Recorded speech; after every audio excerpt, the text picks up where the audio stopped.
Welcome to this episode of The Inner Estate with your host, Bridget Stuart. I have a very special guest today. She's a wildly successful attorney out of Washington, D.C., Becky Kuehn. Becky, thank you for being our guest today. Thank you for having me.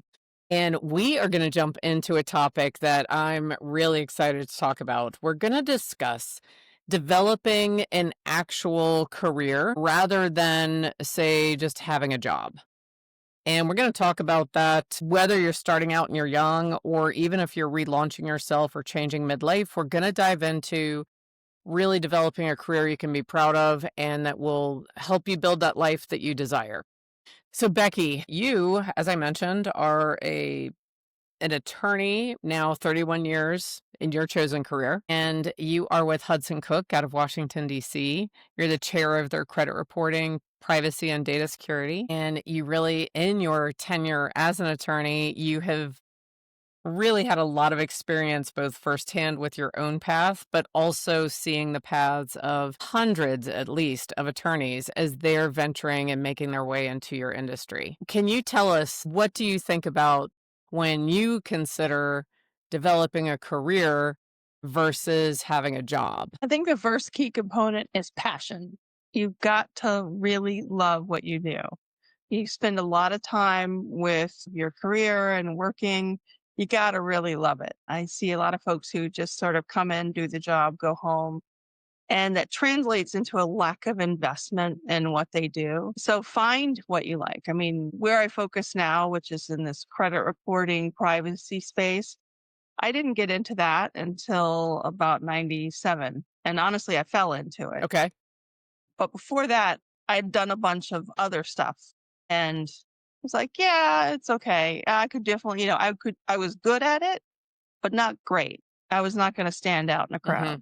And so I think first you've got, particularly when you're starting out, you might have to try on a couple hats to figure out what is it that excites you? What feeds your passion?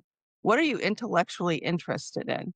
And so that's, for me, I think the first building block, finding something you really love. I think that's really critical, and having that passion. It's funny when you said you fell into it, I just had in my head, it popped in Wile E. Coyote falling into a black hole that says credit reporting and privacy. So apparently that's an odd thing to just fall into, but definitely piqued my curiosity with that. It also made me think back to when all of us were in school. What you're describing shows up from a young age, because typically people are drawn more to certain subjects than others because, as you said, you have the Mhm. intellectual curiosity about it and the desire to know more. So if anyone is trying to figure out how to pinpoint that, that's one of the ways. We all had classes where we did whatever we had to do to get an A or whatever grade you were shooting for, but it was a drudgery and it was trying, and you were like, I can't wait till this is over. And then there were others where we just wanted more and we would actually do more study than required because we were so passionate about it. So I agree that passion is going to allow you to shine as well when you are really Yeah. doing it. And then I think the second component is, once you find something you're passionate about, you have that interest, take the time to ask yourself why this is something that interests you. Because, nobody grows up to want to be a credit reporting lawyer. It's not something that folks aspire to. But there's a component of what I do, as opposed to other fields of law, that's very real for people, the everyday person. And that speaks to me. And I think about your career in the real estate area, home ownership, things like that, very real to people. So I like that part of Right. what I do, because sometimes when I need to explain my complicated concepts to somebody, you can make them real very fast because they have such a practical impact on everyday people. Yes. And what they're able to do, what they're able to do, how much it will cost, the opportunities available. You definitely are in a field that has an impact on practically everyone.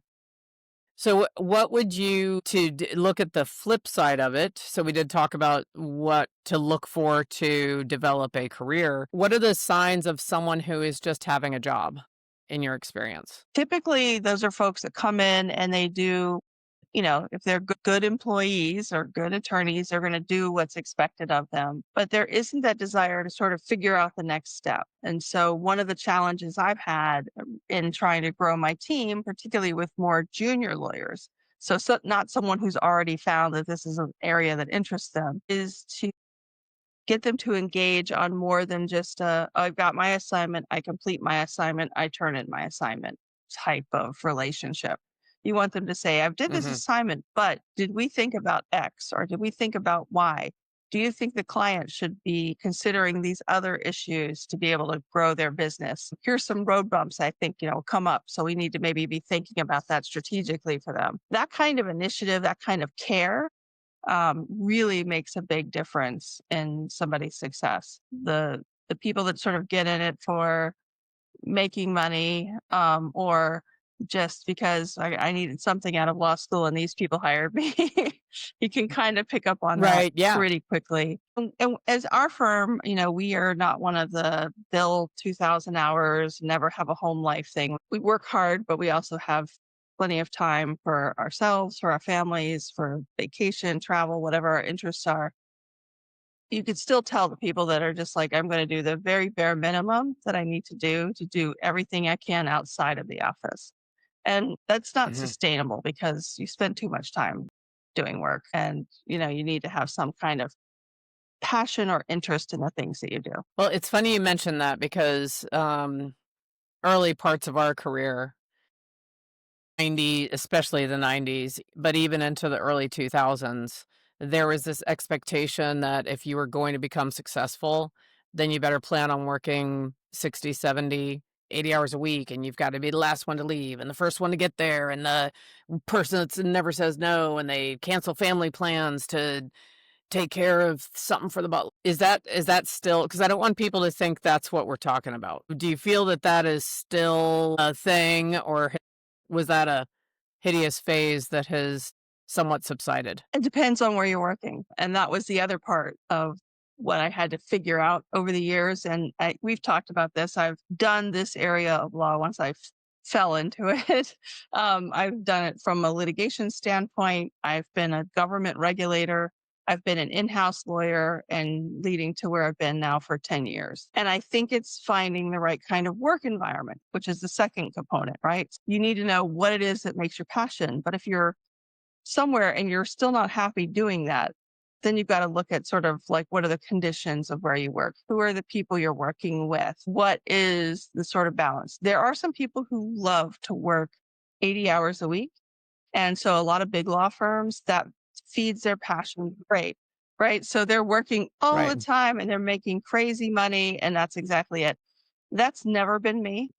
right, So even when I was working in larger firms, I was never the top hour person by a long shot, but I was still getting right. great results from my clients. And I'm also very Mhm. efficient in what I do. So, and I pride efficiency on the folks that work with me.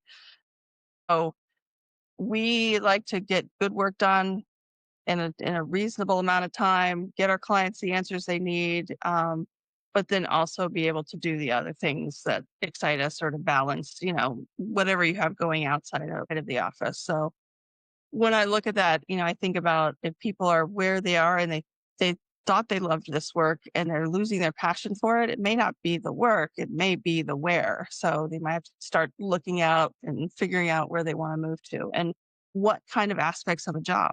I mean, their in-house was fun, but it had different types of stress, for example. Or government's great. It has different types of stress. So you've got to figure Right. out what mix works best for you. We have something very similar in my industry in real estate because, as you know, there's so many different paths in real estate. There's commercial, land, ranches, horse, regular residential, uh, investors, so it's funny you mentioned that because I say the same thing. Some people hit 15, 16 years in real estate and they have a great business, but they're losing the fire. And I'm like, is it just because you've sold the same product so long? Why don't you set a challenge? Why don't you break into luxury? Why don't you start selling apartment buildings? Why not get into a niche? And then you can find that you're completely revitalized. Or it could also be the where. You're not Yeah. way more so in my industry than yours. Sometimes agents think the where is too important and they think if they change companies that all of a sudden life's different. Yeah. Sometimes it is, sometimes it's not. But we have way more hopping around. It's easier to do in my industry than in your industry. But that's great advice. And I think anyone who's listening, either in law or real estate, or frankly, anyone who is in a career where your success is determined by a significant amount of your creativity, input, and passion, I think anyone should consider the things you and I just shared. Is it the you said it very Yeah. well. You said, is it the where or the what, right? Yeah. And I think, yes. But I also think, again, it's taking that time to figure it out. When you mention job hopping, it's not limited to the real estate field. It's I becoming know. much more common in the law. And I think people try on something for a little bit and they're unhappy with whatever progress they made. And my concern is that they're not taking that time, that self awareness to say, what is it that's causing me to feel like I'm stuck? Is it the place that I'm working, or is it some sort of lack of investment on myself? One of the challenges I have is trying to get particularly younger lawyers to be in charge of their career, right? I mentioned about, Mhm. people that come just for a job or ticket takers, just doing the assignments. But we see this even in conscientious and interested younger lawyers, right, or newer entrants into the market, just because they're kind of, they're like, well, I'm just trying to get the work done day to day. But you've got to take that time in the week, every week, to take a step back and say, okay, here's what I did this week. These are the skills I've developed. What am I missing? What is it I need to sort of build out? And how do I go and get that? Even though we have mentors for all of our younger attorneys, the associates, you still have to own your own career from the get go. And when I joked about falling into my area, part of that was because the other colleagues I had at the time were busy on this, and this new area of litigation popped up. Nobody knew it from Adam because it was brand new. But I said, I'll learn it. I will take this on. This is interesting to me. And then they kept throwing the cases to me because I'm the person who had learned the statute. And the next thing I know, now I've developed an expertise and I have name recognition for being in this area, et cetera. So, figuring out, where you want to go with your career, how to get there, being more thoughtful about it. That's sometimes I see that missing in folks who are kind of adrift and not really getting traction. Well, it's interesting because two things pop to mind. One is I have heard that in your industry in law that there's actually a bit of a flux, and it's been going on an influx of new attorneys coming out of law school. And you probably know this better than I do, but it's been going on for several years now. And some of them are having surprisingly more difficulty landing where they're going to start, where they're going to build their career, and it's harder for them to come out of school and actually get a position. Is that what has your experience been with that situation? Well, the benefit of having a lengthy career is you've seen the cycles happen before. So this happened, Mhm. I want to say probably in the mid 90s, right, where we saw this sort of downturn and people getting laid off and a lot of shrinking. And we're kind of in that contraction phase right now.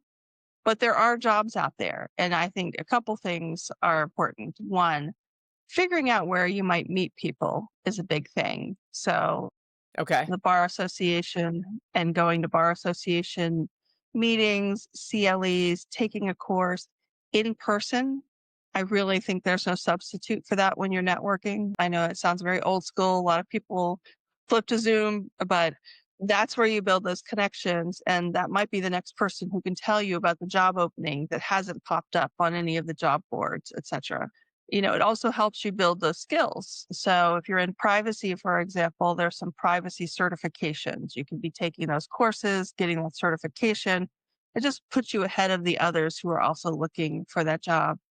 And don't be afraid to take what you think is the lesser job. So for some attorneys coming out of school, they want to get the big law job because the big bucks come with the big law job that pays off Right. the student loans. I get that, but sometimes a job is better than no job, and you might find that you're making enough, which is, I know, a strange concept for some folks, but you're making enough to be able to pay your bills and have a good life.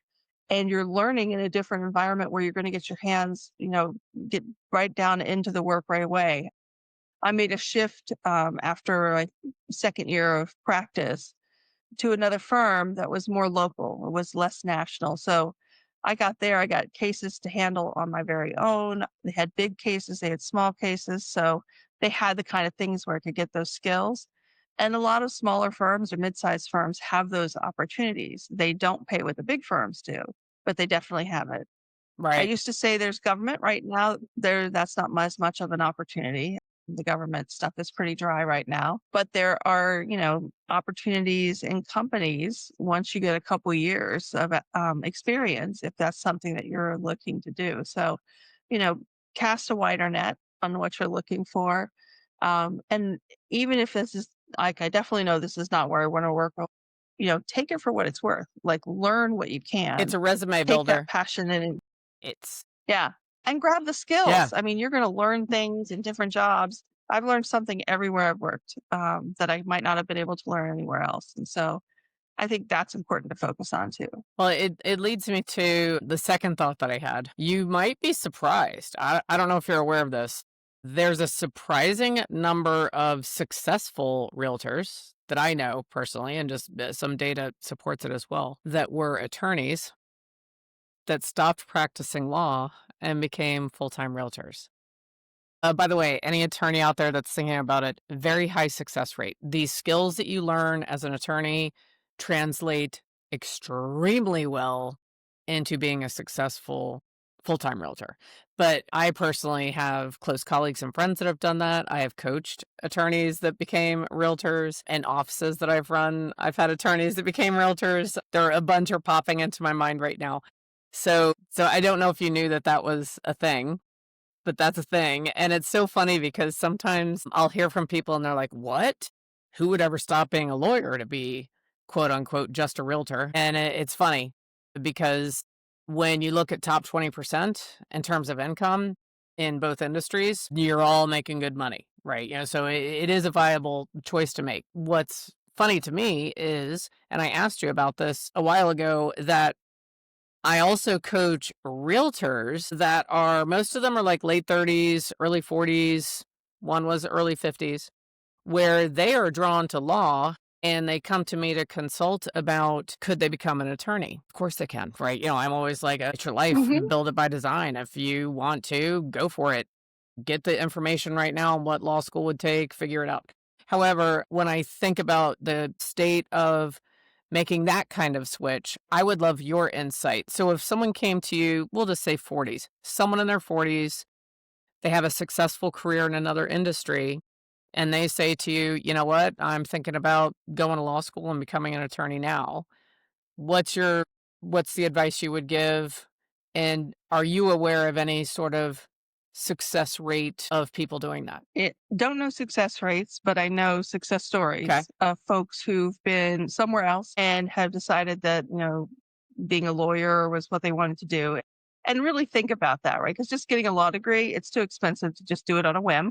So that's usually one Mhm. of the barriers there. Yeah. But Well, that's but usually why I tell them to look at oftentimes, that first. yeah, that part is Yeah. expensive. I my law school mortgage until I finally got it paid off. Um, Right. but the big thing is, particularly for some fields, my partner who does a lot of this work with me was a banker first. And that gave her a unique insight. So when she, moved into doing law, she does financial services law, among other things. She has a great insight into that. And she understands the client in a way that other lawyers might not. And so Right. it's, thinking about that, particularly if you liked what you're doing, but you want to do something maybe different or more challenging, or you want to add that aspect, think about the opportunities there are for that. one of the reasons I think that lawyers who become real estate agents and vice versa are so successful is because a lot of the law is relationship building. You got to have the skills, Yes. absolutely. Yes. But your goal as a lawyer is to help solve your client's problem. Sometimes they're not sure what that problem is, or they think it's this and it turns out That's it's right. something else. So that's part of the Yes. discussion. Just as you do in real Right. estate, I'm sure, with some of the clients you guys work with. But if you have those kind of skills, they will carry forward the desire to build business, a sense of how to do that, of how to market, of how to sort of brand yourself. All of those things translate into the practice of law. And I think the people who come into it later and have been most successful is because they've already built those other skills that I think are sometimes harder for lawyers to build from the ground up. Well, yeah, it's interesting. And I started when I knew that we were going to talk, I started thinking about that interplay between real estate and attorneys. And it's not just real estate attorneys or attorneys that do wills, trusts, and estates. I mean, obviously, realtors are working with them all the time, but guess what else? Divorce attorneys. In Hmm. fact, one of my good, really successful realtor friends in California became a divorce attorney because she was so good at handling the sales of divorcing families and she became passionate about it. And I haven't checked in, but I think she's loving being a divorce attorney. So that it is interesting the interplay between the two. It may be two industries that may be very closely aligned more so than some others. So yeah, it's Yeah. interesting that people not just hopping firms or hopping brokerages, but also hopping back and forth between the two.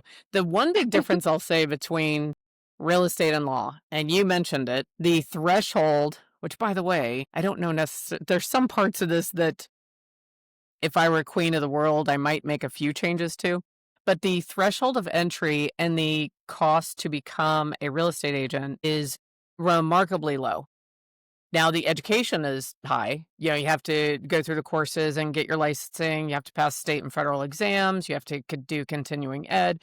So it's not that you don't have to put effort in, but the cost of those courses, frankly, at this point, I even have a service where you could get your license for free in all 50 states for the class. You know, obviously you would pay the fees, right? So it's the threshold is low. And one of the things I love about that with real estate is it literally means that this pathway to financial independence and freedom is literally open to anyone and everyone.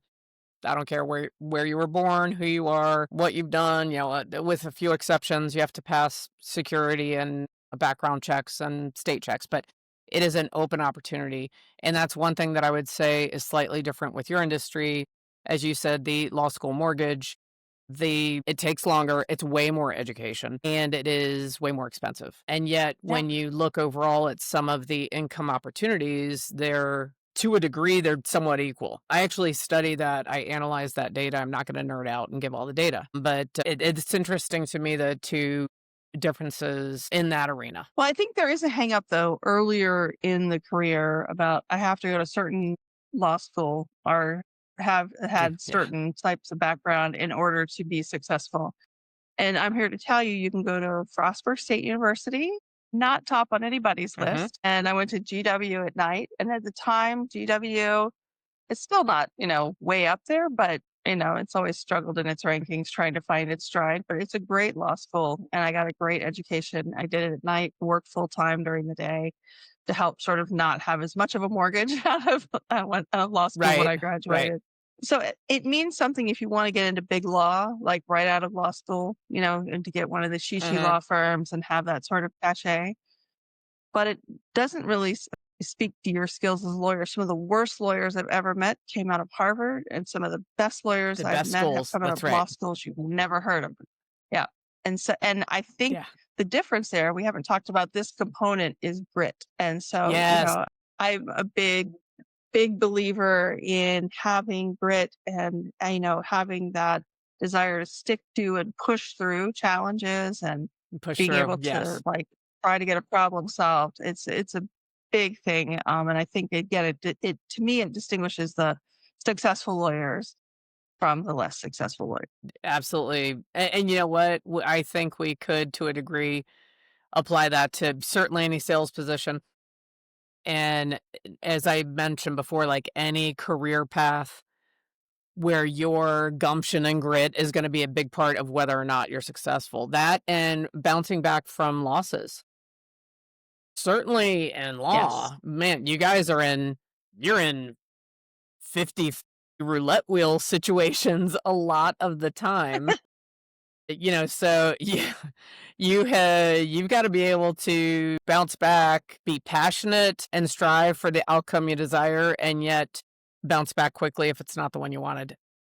We Yeah. face that as well. You gotta have grit, and you have to have tenacity, and you have to be able to dust it off, bounce up, and keep going. Yeah. In litigation, you learn by doing. And that means you're going to do it really badly for a while. And I was always very nervous to go into court and to do that. And I spent several days in the course of a couple weeks, months, listening to other folks. And I could see people who were like great and people who were terrible and people who were just average. And I figured I could at least be average. I ended up being better than that, but it was still, it gave me the confidence of watching, even there are these practicing lawyers who are making a living being completely average lawyers. And so I don't know why, but that gave me confidence to get out there and like, I can be better than that at least. And over time, I would develop skills and it got better. But it was a pretty funny way to start. If I had $10 for every realtor that has said to me, "Well, we bought a house, and let me just say that I thought if that person could be our agent and sell a house, I certainly can." That is probably the most common "I became a realtor because" story that I've ever heard. It's so I think that's the real estate version of what you just shared of getting the confidence, that they're doing it, I can too. I want to Hmm. jump into something that I think is kind of funny. So I feel like our two industries fascinate people, right? So like real estate has multiple cable channels where all day long it's about realtors and real estate. By the way, not remotely close to reality, right? You have how many movies about law and Yeah. TV shows about law, right? And I know that most tell me which one it is. I don't know yet of a movie that's about credit reporting and privacy attorney. So let me know which one that is, and I'll watch it. But do you ever just laugh? Do you ever laugh at like the portrayals of how things are and just think to yourself, "Oh my gosh, no." Yeah. Very, very much so. I mean, obviously there's a lot more drama in the movies. Yeah, and all that good stuff. But there's a great podcaster, if I don't mind if I shout out someone else's podcast, but Yeah, this yeah, guy please that's the do, Legal please do. Eagle. Yeah. So the Legal Eagle, he will rate movies that have sort of legal things going on them for their realism. So Right. it's a lot of fun. Surprisingly, like My Cousin Vinny has got a lot of accuracy to it for how things are supposed to go in court. The Rainmaker with Matt Damon, also a good one. Okay. Still some stuff in there that clearly is not that, but like even some of the minutia is kind of funny. And the Social Network, they actually drew a lot of the deposition scenes and stuff from actual deposition transcripts. So they actually used the words that people were testifying to during their depositions. Still a lot of dramatization around it. They compressed a lot of the stuff because in reality, getting to trial takes a long time, even in the best Long jurisdiction. time. A lot of work that goes into it. It's just a lot. It's too boring for television. So, my Right. the least realistic is Boston Legal because they get a case and they go to trial the next week every single time, and it Right. just cracks me up every time I'm watching that show. Oh my god. Yeah, it's funny. The kinda jumping back to what you and I were talking about of people choosing a career and starting a career path. The second most common story that I hear of people choosing to get in real estate is, "I really love selling sunset, so I thought I'd get into real estate," or I've been watching I don't watch the shows, so sometimes I screw up the names. I've been watching a $1,000,000 Listing, and I know I could do that, and then I know you know enough to know they go through the headache of getting their license and getting fingerprinted and going through the checks and getting the approval. Then they join a brokerage, then they realize that the entire process has not taught them how to sell or find clients, so then they have to learn all of that. So it usually takes somewhere around 6 months to a year where they fully accept, like, "Oh my gosh, it's not like it is on TV." And my industry, I had shared this with you before, out of the key industries in the US, we have the highest churn rate in the shortest period of time. So the average person that gets their real estate license with the purpose of selling real estate and making it a career, if you don't make it through that first 18 months, the chances are slim to none, and none is winning, as my father used to say. Yeah, our churn rate, it hovers somewhere around 18 months if you look at it over time.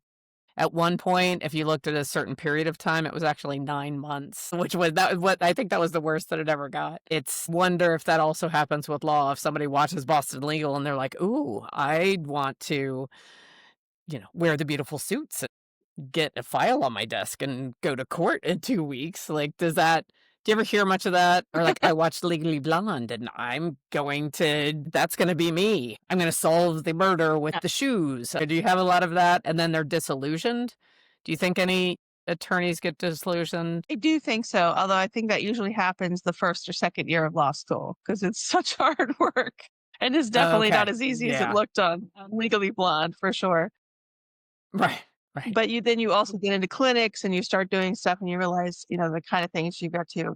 But I do think there is a lot more in folks that are entering the market. Like they think they should be somewhere already. But there is no substitute for experience, for making those mistakes, picking yourself up, learning all of the different skills, recognizing you're not going to come out of law school with a full set of skills to do anything, just like you're not going to get your real estate license and have a book of business. It doesn't happen that way, right? You've got to Right. build it. You've No. got to build your time on turf. So that's always been, I think, tougher because we are in an era where, be successful quickly through social media or doing this or doing that. This is not the field if that's what you want to do, right? If you're looking for quick success, I think you want to think about a different field because I had a great friend in law school and it was tough getting a job back then. And he was, I mean, just shy of top 10%. Smart guy, but whatever. And he ended up getting into a personal injury practice. And I'll tell you, out of all of us, he had his law school loans paid off before anyone else because he jumped in, he Mhm. did real hard work. He learned from the guy who was retiring. He took over his practice. He's grown it into a really nice practice now. And he got success, but it was a while, right? It still took that time. And the rest of us were still also grinding, right? Because we were doing sort of different things or finding our way. So I think having a more of a long view, understanding that some of this takes time, some of it's doing stuff now that you're not going to see the benefit from for several years, like Years. Yes. going out and speaking, right? I can go to speak in the same sort of group. They're not going to, I might not get work out of that for a year, 2 years, but they're going to remember me and then they'll come back and say, "Hey, I remember that gal. She knew something about this. I'm going to try to reach out and call her." That's what you want to have happen. I feel like real estate's another thing because it's such a relationship and a brand building exercise that if you want that Right. $1 million listing, you might get it, but it's going to be a while. You're going to have to build your relationships up and build your brand and grow into it. And the skills. That's one thing, in both of our industry, you've got to learn the skills, and you have to learn how to Mhm. present. I don't care what kind of law you're doing, unless you legit are, and I won't say this right, you can correct me, please, but unless you're like a legit, like a contract attorney that literally is just examining contracts and not interacting with people every day. You just have to, like, do the Right. report, or like a copyright kinda thing. You've gotta be able to present, you've gotta be able to talk to people, and you have to be able to listen at the highest level. So the skills are so critical, and if you're willing to do all of that, which is hard work, then you can reap the benefits. Does it And usually happen in understanding 30 days? No, right? but the listing you just mentioned is very important because knowing Yes. your client's problems, understanding your client's problems. So your client can email you and says, "I think I need X." But that may not be what they need, right? So I've had many a client sort of email me a question and I said, well, but are you really asking this, right? Because I know the client's business. I've taken the time to learn what are things that are important to them, what are their goals, what have they been doing some new product development in. In your case, it's like dealing with the client. What is it they're looking for? What's their goal? Is it speed? Is it best price? Is it least friction in the relationship? Like That's only right. call me when it's super important? Or are they a high touch client that needs more hand holding and more reporting so that you can keep that relationship and trust going? But listening is the key component of that. Hearing what your client's saying, hearing what's behind what they're saying, and trying to really understand their problems. I honestly, there aren't too many careers. I don't think that that's super important. The other component about it, you mentioned about people who are less comfortable going out and doing presentations or being, a complete extrovert. I'm not an extrovert. I'm actually an introvert by nature, but I've worked with folks who have a lot more of those skills and it's helped me develop the skills. One of my favorite stories is I worked with two partners when I was a junior attorney who gave me enormous opportunities. They were a great pair. And one of them was he was that Irish personality, could tell a story to anybody, could talk anybody into anything. He just was excess of personality, not a detail guy. His best Right. friend and partner was the detail guy. He wrote the Mhm. tightest briefs. He would research the issue 8 ways to Sunday. And they were such a successful team together because they filled each other's gaps. And I think one became more gregarious and the other became more disciplined from being with each other. It was such a great relationship. We were talking about teams, I think before the call, and I was thinking about that. Like, what are the components of the teams? You're looking at different skill sets. And you don't want to hire a bunch of people that look just like you, that act just like you, that do just like Exactly. you. I think that's Yes, a huge exactly. mistake.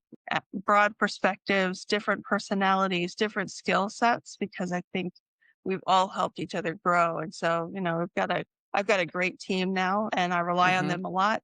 We have a lot of trust built up there, but part of it is because we appreciate each other's differences. So we have some very cerebral people. We have some very gregarious people. We have like deep thinkers. We have people who are amazing business folks with marketing and great new ideas, things that we haven't been thinking of and pushing us to do more. So it's a nice mix. Right. And I think if you're looking for, we're talking about trying to find the right place, trying to figure out, don't maybe not look for a place that's just like you. Maybe look for something that's going to Exactly challenge you right. or help you grow or new skills. I'm so glad you said that because that is a trap that humans fall into when they are interviewing or if they're in the position where they're doing the hiring and it's a small business, so you don't have an HR manager that, is doing that, you're doing it. The cliche birds of a feather flock together is a reason. We tend as humans to be naturally drawn to like, oh my gosh, when you just have that immediate connection and oh, they talk like I do and they love the same bands and we wear the same clothes and you think that'll be the perfect person. But if they're a mini you, any place where you're weak will not be reinforced. So that the example you gave of those partners that you worked with, they were a yin and yang. So they found the skills that each of them lacked and then they combined and that makes a strong partnership. And particularly with agents that are highly social. A lot of agents have that personality style of being a high I and they are extroverts and they want someone like them for the energy. No, you don't. You want someone who wants to stay at the office, track every deal, build your database, build a 12-month marketing plan. Yeah, you need someone that is not flitting around town with you. You need someone who's going to do the things you're not good at, right? And so that Eh, leverage piece so critical. yeah. Well, and that goes back to that self-reflection and self-awareness, right? So what is it I need? Where am I lacking? Actually taking that time. There's another person I follow on LinkedIn recently, took a weekend and he did what he called a CEO of me retreat, which was he didn't Nice. do work on any legal Mhm. projects all weekend. It was where am I in my life? And he did holistic, like everything Yes. from personal to professional to et cetera. and spent the time. He had some books that he had used to sort of help, set his own agenda, but he spent the time with himself Hmm. all weekend looking at these issues, writing stuff down, whether it's typing or scribbling or whatever, but putting it to paper was important for him. And he came away with more clarity on like, okay, I've had these successes, but I want to be able to do more of a balance of this, or I want to expand into that. And he came out with like a really good goal setting and I think a better understanding of the things that drove him and made him happy. It's a great idea. I'm already sitting here thinking, oh, I should do that. That sounds like a really good idea. And make it not about work, but just about your own life and your own self, because we About your lead whole, ourselves first yeah. before anything else. So I want to put you on the spot. I'm putting myself on the spot too, by the way, because I didn't think about this when we started. What if you and I do a round robin where we go back and forth and we just give a bullet point of advice we would give either to someone who's starting a law career or starting real estate, or I don't care, for me, any sales position, or they're launching a business. What if we just went back and forth and gave little bullet points? Are you game? All right, I'm game. I'm game. All right. I'll start. I'll Well, start. Since I'm surprising us, I'll start. Okay. In 2025, and I'm sure I'm not going to change this in 2026, if you are a brand new licensee, unless you are already a wildly successful salesperson in another high commission, high pressure sales industry, to get longevity in real estate, I highly recommend that you join a successful team. Even if you're driven and believe you'll have your own team one day, you will have a better chance of making it through our turn rate if you join a team. To you. well, I'm going to marry that by find people you want to learn from and work with them. Have things to teach you, whether it's market building skills, legal skills, you name it. Find the people that are going to teach you the things that you want to learn. Okay. I would also say, as we started this with, you must treat real estate as a business that you own and you are fully responsible for. People get into real estate saying, "Oh, I want freedom and I can do whatever." Yeah, you'll have freedom from money if you take that approach. You need to be, it is a time where first in the office, you have to have a schedule, you have to follow your schedule, you have to talk to people every day that you work about real estate, and you have to treat it very seriously like a full-time career. If you try to go with the flow or sleep in or do whatever, you're not going to get off the ground. Yeah. And that's actually bringing up a great point, which is particularly for newer lawyers where we have such a remote work environment these days. There aren't as many set hours as there used to be, or people say, we don't have take whatever vacation you want, right? You need discipline. I think discipline is important. What are the things that you need to do? What are your goals for the type of work you want to get done? What are the goals that you're going to work? We're lawyers. We sell our expertise and our time. And so if you're not doing something that's demonstrating either of these, you're not making money for the business that you're working for, whether you're working for yourself or you're working for a firm. I love the way you say it. You'll find yourself free from money, which is probably a really good Yeah, way to that's think of it. Um, be disciplined and figuring out how you need to do that. I think some people with the move to remote have had challenges. There was some discipline that was inherent in coming to the office.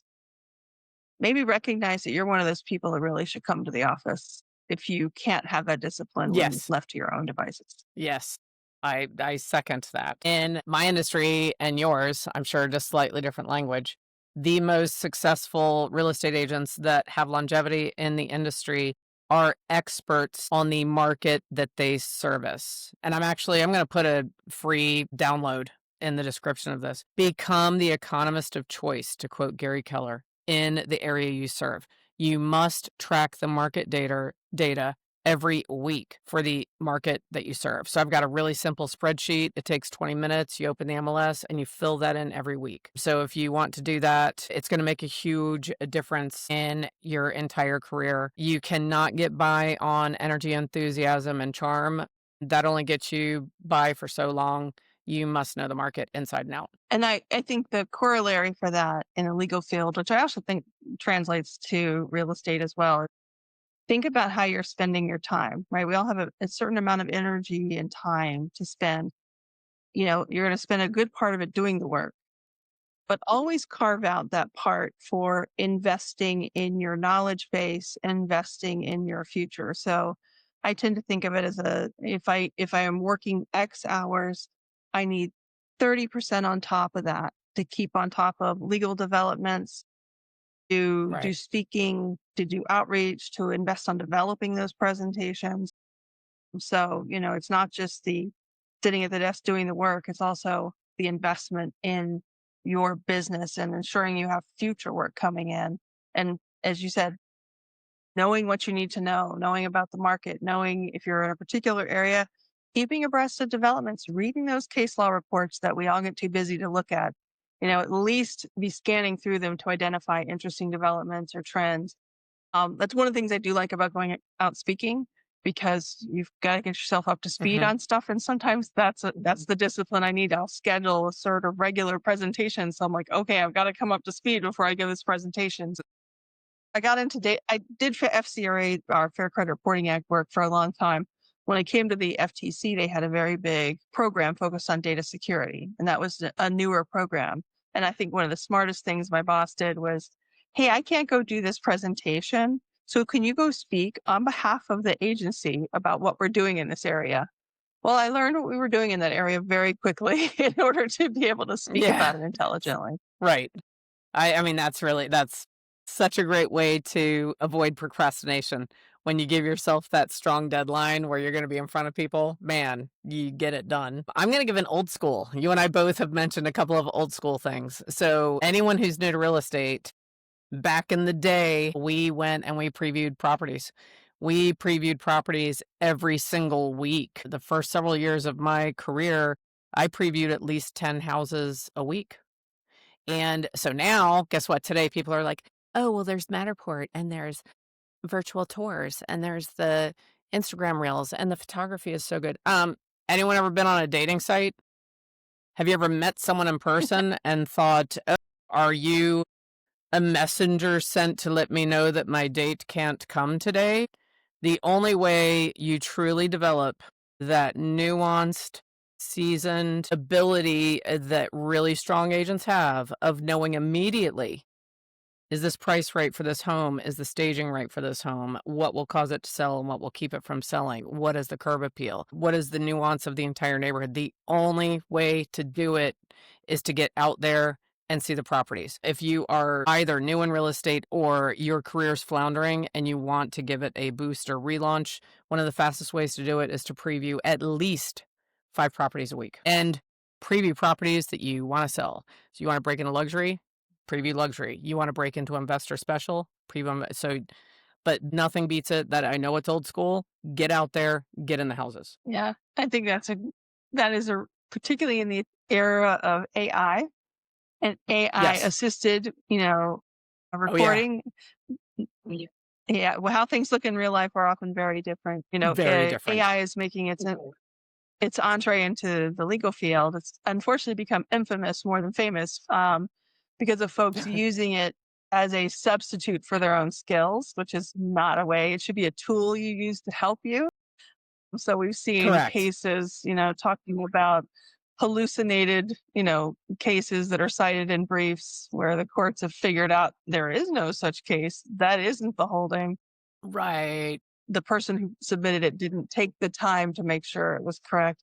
We've had judges It with was real. opinions they've had to withdraw. Same problem, where their law clerk might have used AI and they didn't know that and found themselves with the parties pointing out. So, there is a lot of great use of technology. And I think used properly, it really can help you, give you an edge, Yes. help you compete with people who are much bigger than you, firms that are much bigger than you, brokerages much bigger than you. But you Yes. got to understand the technology and you got to use it properly. And I think, for example, if you were a real estate person who had put out a video or something, and then you go to actually look at the real property and it doesn't look a thing like what, yeah, like Right. your great dating example, which is a fabulous example. Yes. Yeah. I think, that erodes your credibility, just like with these lawyers who've had these It issues does. happen to them. They're going to be working long and hard to recover their reputation after that. And so I think, understanding what tools you have, but making the right use of them are really important. Okay, final round. Let me think. What do I want to give as my final bullet point? Well, all right, I'm just going to say this. It's hard. It's not as easy as it looks on TV. It is far more complex than many people off the street imagine that it is. It is actually hard work. I know the perception is you become a realtor and you earn six figures and it falls from the sky. No, it doesn't. However, it is very satisfying. And I'm coming up on year 27 this November. If you make it through that for yeah, and you treat it like a career, one of the things that's amazing about it is always changing. So as long as you're not afraid of change, it's very dynamic. So I'm as passionate today, as I was in the beginning because you're always learning and it's changing, and the people you work with or the problems you're solving change. So if you've ever had that inkling, if you are hearing this and you stayed with us this long and you ever had that inkling of what if I what would happen if I got into real estate, I would seek out someone like me that has been in more than 20 years. Seek out someone who made it through the recession and stayed in real estate the whole time and ask them for half an hour. Honor the half an hour because believe me, the successful agents, they don't have a flexible schedule. It's a packed schedule. But ask to meet with someone I would say who's been in longer than 20 years and ask them anything. And consider it because I would rather see you when you're 80 sitting on your front porch in a rocking chair, looking at your grandkids playing in the yard. I'd rather have you say, I'm so glad that I tried real estate, even though it didn't work out, rather than sitting there saying, what would have happened if I had tried real estate and what would my front porch look like if I did? So try it.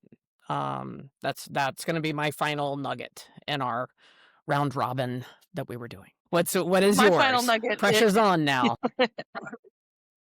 So my final nugget for happiness over a long career is be a learner and a teacher. Take the time to learn new skills, to Yes. expand your base of things, learn different things, rethink things you've been thinking for years, and approach problems Hmm. differently. But also be a teacher. Be willing to share that knowledge with the people you work with, trying to help them grow their skill set. And I think you get so much out of that. Teach your clients, right, about what they need to know. Help educate them. I get more joy of learning new things and teaching things, and I think those are the best parts of my job. I think that is fantastic. That definitely, I believe that is an approach that you and I have both taken just in life in general. A Mhm. quick side note, another industry that is wildly successful in real estate, teachers. Any teachers out there thinking about real estate, come on over because you guys do great. Because we teach so much, every client we're teaching them because the average has gone up to about every 10 years. So in terms of primary residence, people are only selling a house about once every 10 years unless they're an investor or, there's an extraordinary they have 3 homes or something like that. But most average clients we're teaching extensively. So, a little nugget I did not share with everyone, Becky, is you and I have known each other since we were 10.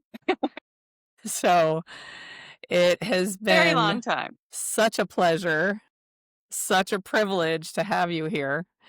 And I hope that you'll come back. I hope you will come back and be a guest again. I know there are so many things we could discuss, not just about law and real estate, but just about communication, life, overcoming challenges, all sorts of things. But I want to thank you for being our guest. And I just am thrilled to have spent this time with you. And if you're listening to us today, I hope that you'll come back as well. I hope you will come back to the next episode of The Inner Estate. Thank you so much.